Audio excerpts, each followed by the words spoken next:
Let's talk about one of the most misunderstood parts of SAP licensing, digital access. In simple terms, digital access is SAP's way of licensing indirect use. Instead of counting users, it counts documents created in SAP by external systems, things like sales orders, invoices, or purchase orders.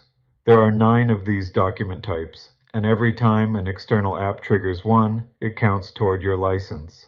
SAP introduced this model to simplify indirect access and to stop disputes over integrations with Salesforce, portals, or other systems.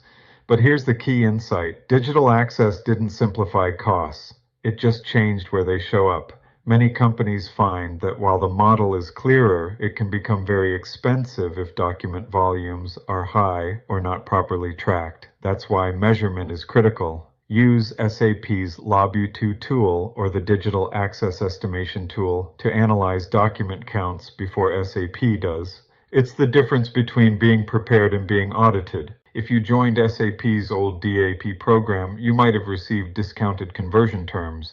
If not, you can still negotiate volume-based discounts or bundle digital access into your next renewal. Never buy it as a standalone surprise. Our recommendation, treat digital access like a variable utility bill. Monitor it quarterly, validate your integrations, and make sure your contracts cap growth exposure.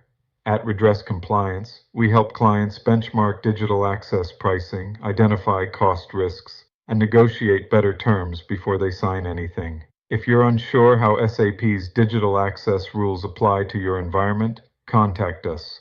We'll make sure you're paying for value, not volume.